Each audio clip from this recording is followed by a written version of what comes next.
Bismillahirrahmanirrahim. Alhamdulillahirabbil alamin. Wassalatu wassalamu ala asyrafil mursalin Sayyidina wa maulana Muhammadin wa ala alihi wa sahbihi ajma'in. Qala Syekhul Musannifu rahimahullahu ta'ala wa adaman naf'a bihi wa biulumihi fid dharaini amin. Bismillahirrahmanirrahim. Wal maqalatut tsalitsah. Qala Umaru radhiyallahu anhu, asyratun la tasluhu bi ghairi asyratin ila akhirih. Para bapak, ibu, mustami'in, mustami'at yang dirahmati Allah, alhamdulillah pada malam hari ini kita masih diberikan kesempatan bertemu kembali di dalam majelis taklim melalui Masjid Agung Jamek Malang ini.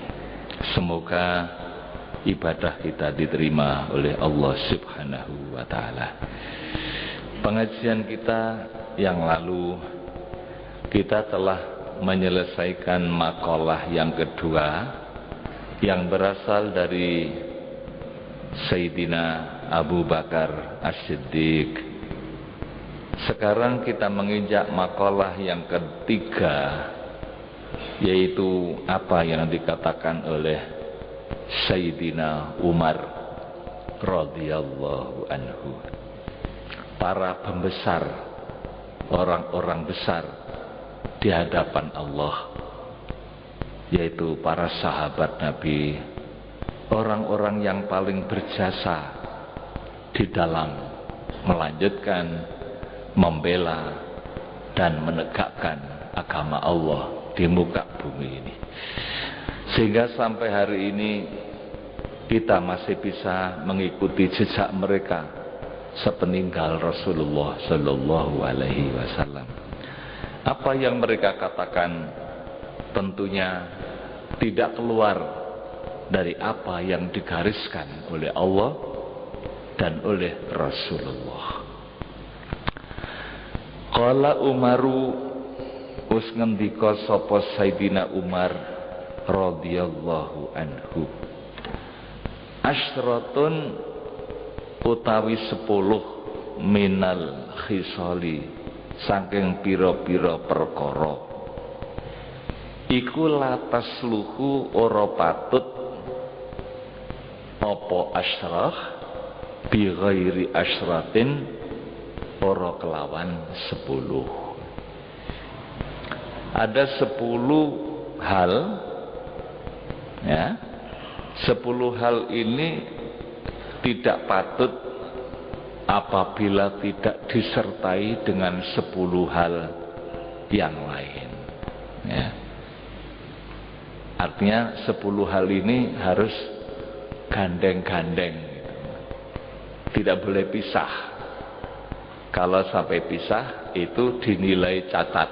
Nah, mestinya baik menjadi tidak baik. Jadi harus gandeng. Apa 10 hal itu? Bi ghairi asyratin, tuqarinuha kang barengi utawa kang gandeng apa asyratin ing asyratun.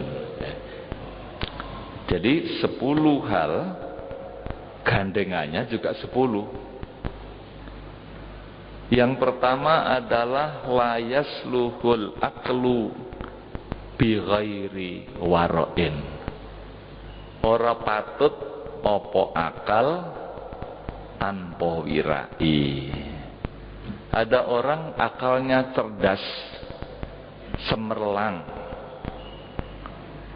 brilian, otaknya luar biasa, IQ-nya tinggi, namun sayang tidak disertai dengan gandengannya, yaitu wirai.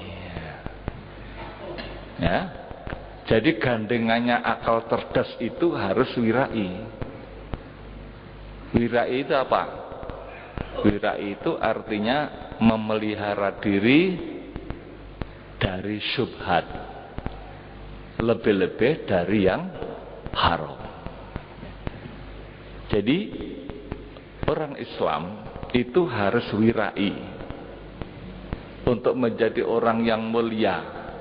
Ya, orang itu harus wirai.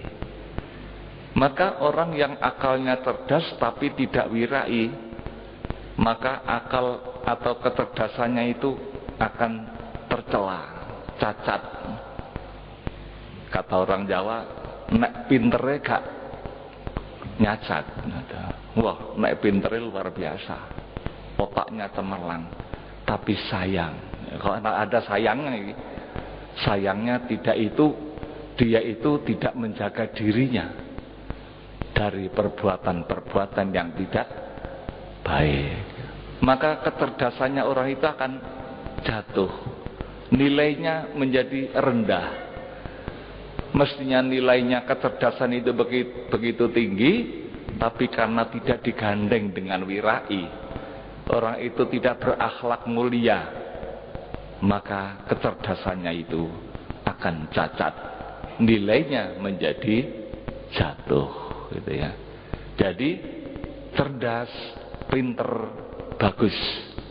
Nah, namun harus digandeng dengan akhlak yang mulia. Itu yang pertama ya. Ai istina bil mahdurati, tegese ngedoi pira-pira perkara kang den haramaken. Jadi orang yang cerdas, yang pinter itu harus menjauhi hal-hal yang dilarang. Maka kecerdasannya, kepintarannya itu nilainya akan menjadi tinggi ya. Kala ngendika sapa Amir bin Qais dalam rangka mengomentari komentar dari apa yang disampaikan oleh Sayyidina Umar tadi itu. Amir bin Qais mengatakan, idza aqalaka akhluka amma la yambaghi fa anta aqilun. Ya.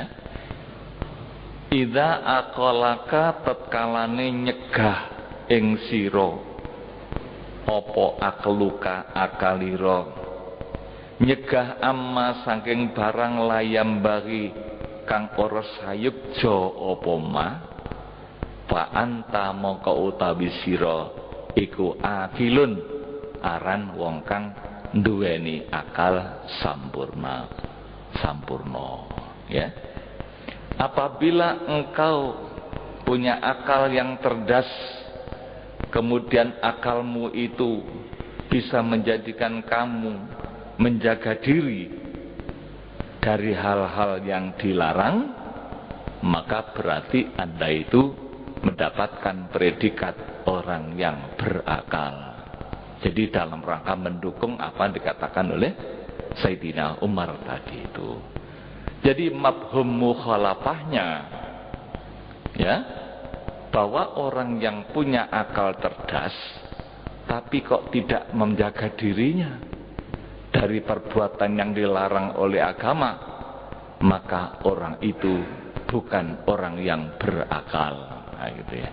Atau akalnya menjadi rendah. Kemudian sekarang juga ada hadis yang sesuai dengan sabda Sayyidina Umar tadi itu ya. Waruya lan den riwayatake anin Nabi saking Kanjeng Nabi sallallahu alaihi wasallam annahu qala, setuhune Kanjeng Nabi ku qala dawuh sapa Kanjeng Nabi. Jadi apa yang dikatakan oleh Sayyidina Umar tadi itu tentunya tidak keluar dari garis Rasulullah. Kanjeng Nabi mengatakan begini, al-aqlu utawi akal iku nurun nur fil qalbi ing dalem ati. Akal itu adalah cahaya yang ada di dalam hati manusia. Ya. Cahaya yang ada di dalam hati manusia. Yufarriku kang bisa misahake apa nur bainal haqqi antarane perkara kang bener wal batili lan perkara batal. Jadi Kanjeng Nabi menyatakan bahwa akal itu adalah cahaya yang ada dalam hati. Dengan cahaya tadi itu, ya, orang bisa membedakan mana yang benar dan mana yang salah. Ya. Jadi sebetulnya akal itu sendiri sudah bisa. Akal sebagai pemberian Allah SWT yang sangat tinggi nilainya. Ya, akal itu sendiri sudah bisa membedakan ini benar, ini salah, ini baik, ini buruk. Sebetulnya begitu. Nah, lebih-lebih lagi dipandu dengan agama. Oleh Al-Quran, oleh Al-Hadis. Ya, akal tadi itu selalu berjalan di dalam kebenaran. Ya, memang tidak boleh orang itu hanya mengandalkan diri dengan akalnya. Memang tidak cukup. Memang akal itu sendiri adalah hidayah, tapi tidak cukup. Hidayatul aklin itu harus dipandu dengan, ya, hidayatul din, yaitu agama. Ya, tidak cukup hanya dengan akal saja. Namun sebetulnya akal ini, kata Rasul, sudah bisa. Ini baik, ini buruk, ini salah, ya, ini benar, ini salah. Itu sudah bisa. Ya, tapi kenapa manusia itu dinamakan pada zaman jahiliyah? Ya. Pada zaman jahiliyah itu kok manusia dikatakan dalam kebodohan.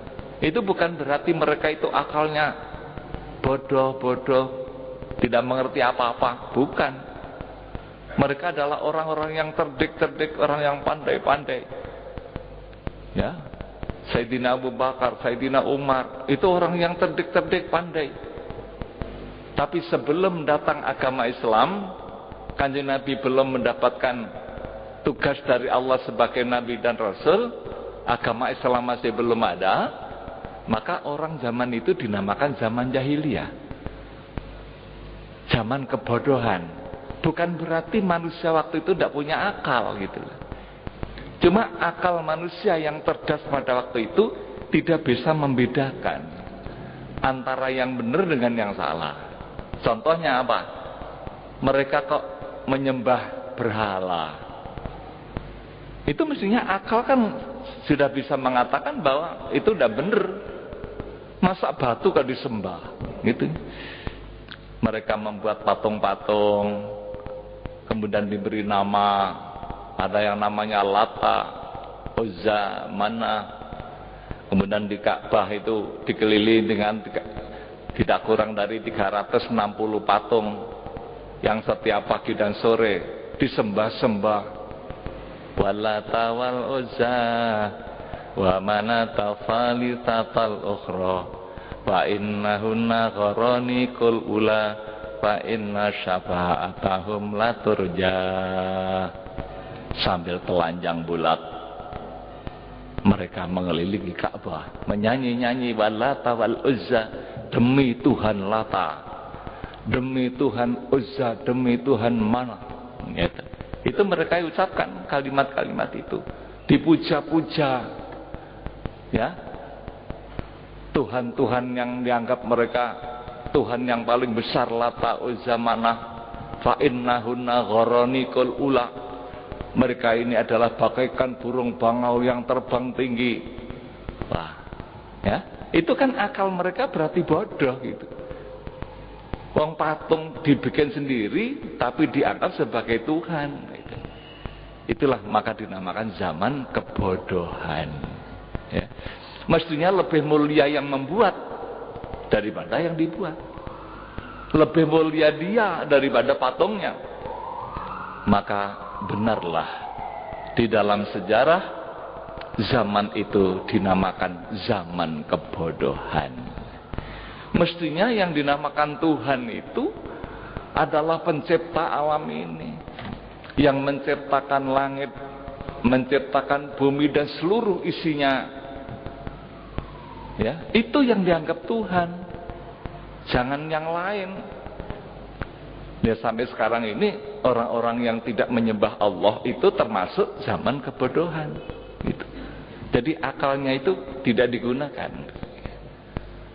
Ya, apapun namanya, kalau tidak menyembah Allah Subhanahu wa taala itu kebodohan. Sedangkan Islam Siratal mustaqim, menyembah Allah Subhanahu wa taala. Hanya Allah lah yang menciptakan langit dan bumi ini, yang patut disembah-sembah. La ilaha illallah. Ya. Dan la ilaha illallah ini sudah diperjuangkan oleh ribuan nabi, ratusan rasul, semuanya itu mengajarkan la ilaha illallah.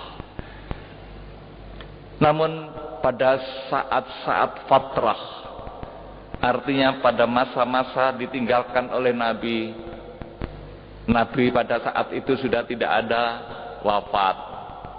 Sepeninggal Nabi Musa, sepeninggal Nabi Isa, kurang lebih 500 tahun. Ya, ditinggalkan oleh Nabi Isa alaihissalam yang mengajarkan la ilaha illallah. Manusia sudah menyimpang. Itulah yang dinamakan zaman kebodohan. Sebetulnya kata Rasul, akal itu sendiri sudah bisa membedakan. Mosok berhala kok disembah itu. Ya. Lebih mulia dia daripada yang disembah gitu. Sekarang pun juga begitu. Ya. Bahwa selain Allah itu bukan apa-apa. Mereka nanti akan kecewa. Ya. Pada hari kiamat oleh Allah SWT, kamu dulu tidak nyembah saya. Pergi kamu, silakan kamu mencari Tuhanmu yang dulu kamu sembah-sembah. Kemana? Ternyata tidak ada itu. Mereka akan menyesal. Yang benar-benar menyesal. Ternyata Nabi Muhammad itu benar. Baru mereka itu mengakui kebenaran Nabi Muhammad. Ya, bukan hanya Nabi Muhammad, seluruh Nabi itu benar. La ilaha illallah. Jadi kalau nanti di neraka atau pada hari kiamat mereka baru mengakui kebenaran Nabi Muhammad. Kenapa saya dulu kok sampai nyeleweng, sampai menyimpang, membohongkan Nabi Muhammad. Nabi Muhammad dianggap sebagai tukang sihir, dinamakan nabi palsu, dan macam-macamnya. Mereka memberikan predikat nabi kita itu kan begitu. Bahkan ada yang mengaku jadi nabi, itu kebangetan ya itu kata. Sesudah Nabi Muhammad mereka mengakui ada nabi lagi. Itu kebohongan-kebohongan ya. Maka para bapak dan ibu kita harus waspada ya. Sekarang ini timbulnya paham-paham sesat, aliran sesat. Ini kita jangan sampai ikut-ikut. Ini sampai hari ini ada saja itu. Kami mendapatkan laporan timbulnya paham-paham aliran-aliran sesat yang ada di kota Malang ini itu juga ada gitu. Belum lagi di luar Malang gitu. Ya. Maka kita jangan sampai ikut-ikut.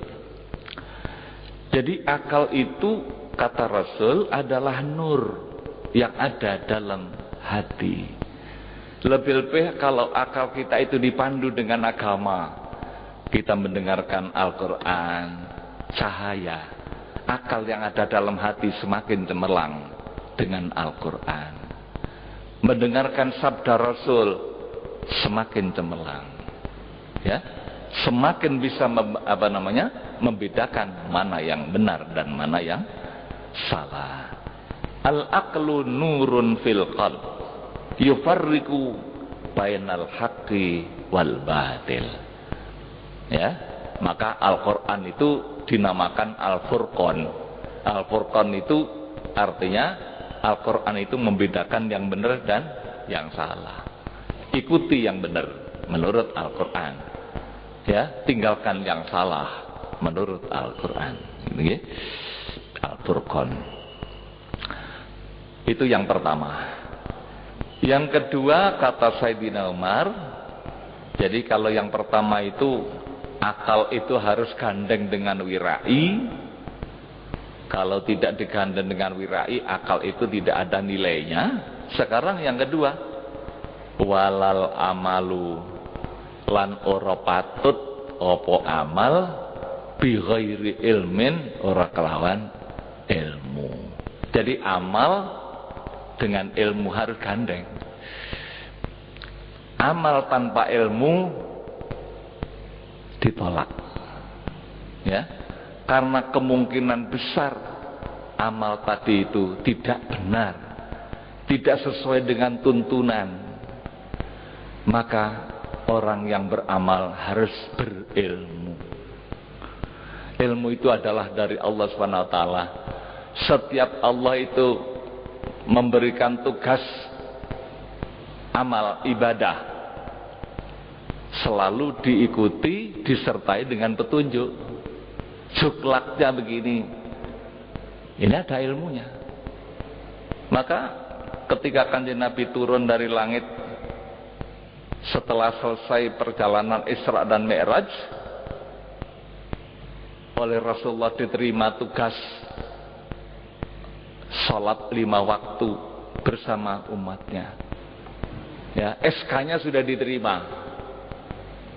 Ya, bahwa sholat 5 waktu. Yang prosesnya cukup panjang, asalnya 50, kemudian oleh Allah dikurangi. Kanjeng Nabi atas saran-saran dari Nabi Musa alaihissalam berulang kembali kepada Allah minta keringanan, akhirnya diputuskan 5 kali sehari semalam. Sudah, SK-nya diterima. Nah, begitu Kanjeng Nabi turun ke Mekah, ya, menjelang subuh. Begitu waktu subuh, Kanjeng Nabi belum menjalankan salat subuh. Walaupun perintahnya sudah ada, SK-nya sudah diterima. Kenapa kok belum mengerjakan? Kalau sudah diperintah. Karena belum ada juklak, petunjuk pelaksanaan. Bagaimana salat itu? Ya, belum ada. Jadi ilmunya bagaimana salat itu masih belum diturunkan oleh Allah. Maka menjelang waktu duhur, Allah mengutus malaikat Jibril untuk memberikan petunjuk pelaksanaan juklaknya. Kenapa kok malaikat Jibril? Karena malaikat Jibril itu bisa menjelma menjadi manusia yang dapat dilihat. Ya, dapat dilihat. Maka malaikat Jibril atas perintah Allah memberikan petunjuk bagaimana sholat itu. Maka oleh Rasulullah dilihat, ya, bagaimana malaikat Jibril itu sholat, berdiri, ruku, sujud, duduk, ya, apa yang dikerjakan oleh malaikat Jibril itu dilihat. Nah, ini namanya juklak. Jadi juklak ini ilmu. Setelah Kanjeng Nabi menerima petunjuk pelaksanaan sholat tadi itu, barulah duhur mengerjakan. Nah, inilah namanya ilmu. Kemudian Kanjeng Nabi memerintahkan para sahabat supaya mencontoh. Hai para sahabatku, shollu kama ra'aitumuni usolli. Salatlah kamu sekalian sebagaimana kamu melihat aku salat. Nah, jadi ilmu yang beliau terima dari malaikat Jibril disampaikan kepada para sahabat. Lihatlah aku salat. Shollu kama ra'aitumuni usolli. Lihatlah aku salat. Kemudian salatlah kamu sebagaimana engkau melihat aku salat. Para sahabat melihat, oh Begitu sholatnya. Ikut kanjeng Nabi, sholat jamaah, mendengarkan Rasulullah membaca suratul Fatihah, bagaimana Rasulullah itu ruku, bagaimana iktidal, bagaimana sujud, bagaimana duduk, semua tadi itu dilihat oleh sahabat-sahabat. Ya, kemudian terus menerus sahabat itu mengamalkan apa yang diajarkan oleh Rasulullah.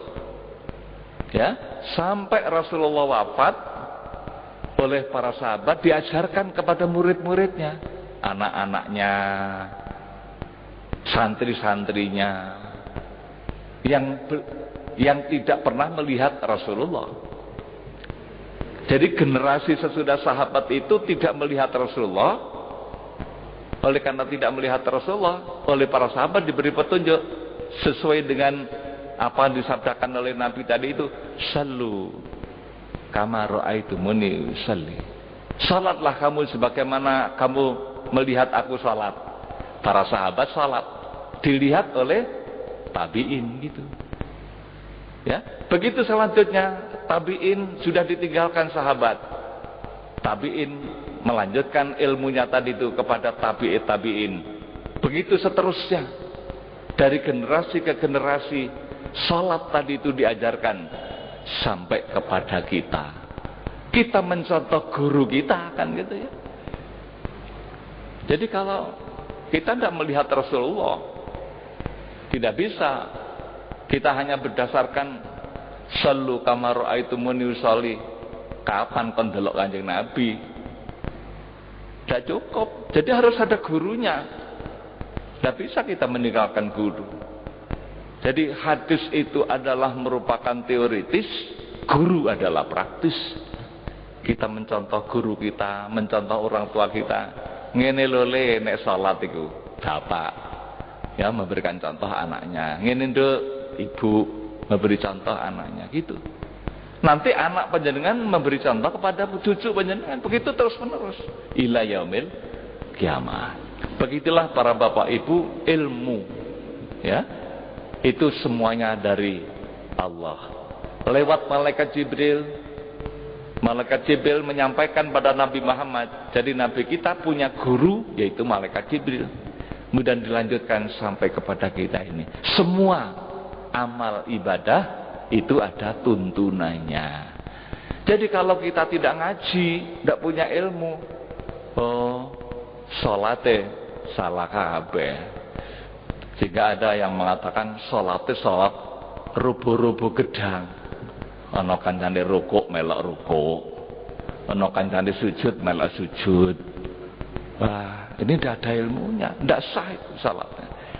Wa kullu man bi ghairi ilmin ya'malu a'maluhu mardudatun la tuqbalu.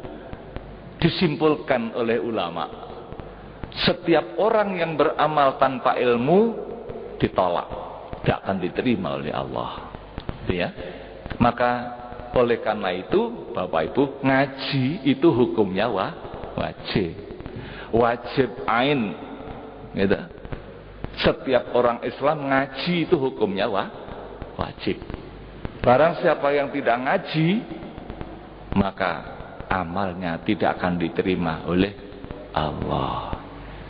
Kata para sufi, ilmu apa yang wajib diuji itu? Ada 3. Yang pertama adalah ilmu tauhid, meluruskan iman, jangan sampai keliru. Ya. Imannya itu kepada Allah SWT, jangan sampai menyembah selain Allah. Tauhid itu meluruskan iman. Kemudian ilmu yang kedua adalah ilmu fikih, ilmu syariat. Untuk apa? Meluruskan ibadah. Bagaimana wudu, ya, bagaimana sholat, bagaimana puasa, bagaimana zakat, bagaimana orang mengerjakan ibadah haji, manasek, itu wajib dipelajari. Orang mau berangkat haji, wajib ngaji manasek. Kalau tidak, hajinya rubuh-rubuh gedang. Tadi itu seperti sholat. ditanya tentang tawaf tidak tahu, ya, tentang sa'i tidak ngerti, ya, bagaimana wukuf, apa wukuf itu tidak tahu karena tidak ngaji. Maka mengaji ilmu fikih, ilmu syariat, hukumnya wajib ain setiap orang. Kemudian yang ketiga adalah ilmu tasawuf. Ilmu tasawuf itu untuk apa? Membersihkan hati. Termasuk yang kita baca pengajian kita ini masuk di dalam ilmu tasawuf untuk membersihkan hati. Kenapa? Kalau hatinya masih kotor, walaupun imannya sudah benar, ibadahnya sudah lurus, cuma hatinya masih kotor gitu. Maka amalnya yang dikerjakan tadi itu hapus semua. Ada takaburnya, sombong, ada hasadnya, dengki, ada riaknya, ingin dipuji orang, kan itu ya. Kemarin saya baca hadis bahwa nanti itu hari kiamat setiap orang akan ditanya, hei, kamu dulu membaca Al-Quran itu apa yang kamu cari? Ya Allah, aku membaca Al-Quran itu adalah semata-mata untuk mencari ridho-Mu ya Tuhan. Bohong kamu. Kamu membaca Al-Quran itu kan kamu hanya ingin didengar orang, supaya dikatakan kamu itu orang yang ahli baca Quran. Bohong kamu. Kemudian malaikat diperintah ke seret-seret dengan rokok. Itu hati, Pak. Maka amal yang tidak disertai dengan kebersihan hati. Ada lagi orang yang lain dipanggil, kamu dulu perang sampai membunuh orang banyak sekali, orang-orang kafir. Apa yang kamu cari? Ya Tuhan, aku perang itu sabilillah, betul-betul adalah untuk mencari ridho-Mu. Apa kata Allah? Bohong kamu. Kamu dulu perang itu hanya ingin dipuji, dikatakan bahwa kamu itu orang yang berani, orang kendel. Malaikat dipanggil, malaikat seret ke neraka. Jadi berjuang bukan karena Allah, ingin dipuji, mencari popularitas, itu penyakit hati, Pak. Ya, ada lagi orang yang belajar ilmu agama, pinter, alim, dipanggil, kamu dulu mencari ilmu, kemudian kamu mengajar orang banyak, apa yang kamu cari? Aku mencari ridho-Mu ya Tuhan. Bohong kamu. Kamu itu kan hanya ingin dipuji, ingin dikatakan bahwa kamu itu adalah orang yang paling pinter, orang yang paling alim. Malaikat dipanggil, malaikat seret ke neraka. Ini penyakit hati, sangat-sangat berbahaya. Maka mengaji kitab tasawuf itu wajib untuk membersihkan hati. Para bapak dan ibu mustami'in mustami'at, jadi amal itu harus digandeng dengan ilmu, baru manfaat. Ruya dan riwayatake opo annahu setuhune Kanjeng Nabi sallallahu alaihi wasallam iku kala dawuh sapa Kanjeng Nabi, afdalul a'mali al ilmu billah. Utawi luweh utamane pira-pira amal iku al ilmu billahi krana Allah.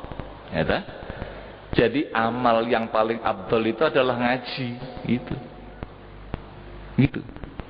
Banyak sekali hadis-hadis menyebutkan orang yang berangkat haji, ngaji itu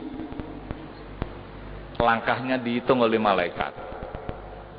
Malaikat itu sayapnya dibeber supaya dipakai duduk oleh orang-orang ngaji, kan gitu. Banyak sekali hadis. Orang yang berangkat ngaji itu semua binatang yang ada di bumi itu mendoakan orang ini diampuni dosanya. Sampai semut-semut yang ada di lubang-lubang, ikan-ikan yang ada di laut mendoakan orang yang berangkat ngaji, kan gitu. Ya. Jadi amal yang paling afdal adalah ilmu. Ngaji tadi itu, tapi adalah billahi. Ya, di sini adalah untuk Allah, bukan untuk yang lain. Lebih-lebih lagi ilmu makrifat untuk mengenal Allah. Itu ilmu yang tertinggi. Ilmu yang tertinggi dalam Islam itu adalah ilmu makrifat, mengenal Allah Subhanahu wa taala. Kalau kita membaca Asmaul Husna, Ya Rahman, Ya Rahim, Ya Malik, Ya Qudus, Ya Salam, kita memahami makna nama-nama Allah yang ada di dalam nama-nama Allah itu ilmu yang tertinggi dalam Islam. Ya, al ilmu billah. Innal ilma setuhune ilmu iku yanfa'uka manfaati apa ilmu ing sira. Ya. Yanfa'uka manfaati ing sira ma'ahu sertane ilmu apa qalilul amali setitike amal wa kathiruhu lan akeh amal. Jadi kalau sudah ada ilmunya, amal itu manfaat, sedikit ataupun banyak amal. Karena sudah diamalkan itu berdasarkan ilmu yang telah diturunkan oleh Allah. Ya. Terus wa innal jahla lan satune bodoh ndak mengerti agama iku layan fauka ora manfaati ing sira ma'ahu sertane bodoh jahla apa qalilul amali setithike amal wala katsiruhu lan ora akeh amal. Sebaliknya kebodohan itu tidak ada manfaatnya, amal sedikit ataupun banyak, tapi karena bodoh tidak ada manfaatnya. Itu kata Rasulullah. Maka ketika Kanjeng Nabi itu masuk ke dalam sebuah masjid, ada dua kelompok. Kelompok yang satu itu melakukan zikir, majelis zikir, zikir bersama-sama. Sedangkan kelompok yang sana, yang satu itu tidak, tapi ngaji, membahas ilmu itu. Kemudian Rasulullah menyatakan kedua-dua majelis ini adalah bagus. Majelis zikir adalah bagus untuk ingat pada Allah SWT. Tapi majelis ilmu lebih utama. Kemudian Rasulullah masuk ke dalam kelompok majelis ilmu. Gitu ya. Karena dengan ilmu orang itu manfaat amalnya sedikit lebih-lebih banyak. Gitu ya. Yanfa'uka ma'ahu qalilul amal. Ya, wa kathiruhu. Itu kalau ada ilmunya. Kalau tidak ada ilmunya, amalnya tidak manfaat sedikit maupun banyak. Rawahu ngeriwayatake ing hadis sapa al-hakimu Imam Hakim, ya. Jadi hadisnya bagus, riwayat Imam Hakim. Maka dua hal inilah kita jadikan ilmu para bapak dan ibu. Makalah yang disampaikan oleh Sayyidina Umar, yang pertama, kecerdasan harus dibarengi dengan akhlak yang bagus, ya. Anak kita jangan hanya dididik menjadi anak pinter, tapi harus menjadi anak yang benar. Kemudian yang kedua yaitu amal dengan ilmu. Mudah-mudahan apa yang kita terima sedikit ataupun banyak dijadikan ilmu yang manfaat maslahat fid dini wa dunya wal akhirah. Allahumma shalli ala Muhammad Maulaya sholli wa sallim daiman abada ala habibika khairil khalqi kullihim Maulaya sholli wa sallim daiman abada habibika khairil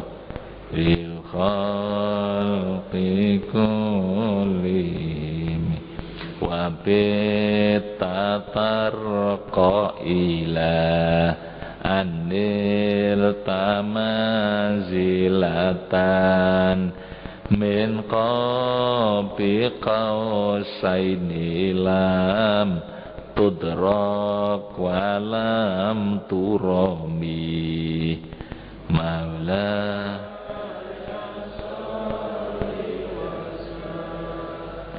rinda iman abada ala habibika khairil khalqi kulli wa qaddamat kajami ul anbiya'i biha warusli taqdimamah tumen ala khodami wala ya salli wa sallim daiman abada ala habibika khairil khalqi kullihim huwal habibul ladzi turja syafa'atuhu likulli hawlim minal ahwali muqtakhami ya Rabbi bil Mustafa baligh maqasidana waghfir lana ma madha ya wasi'al karami Allahumma anfa'na bima 'allamtana wa 'allimna ma yanfa'una ya Allah Allahumma zidna ilman nafi'a wa qalban munawwara wa fahman sahiha wa lisanan nasiha wa i'tiqadan yaqina Allahumma ij'alna 'aliman bi ilmik wa sholihan bi ibadatik Rabbana atina fid dunya hasanah wa fil akhirati hasanah wa qina adzabannar wa sallallahu ala sayyidina Muhammadin wa ala alihi wa sahbihi wasallam walhamdulillahi rabbil alamin wassalamu alaikum warahmatullahi wabarakatuh.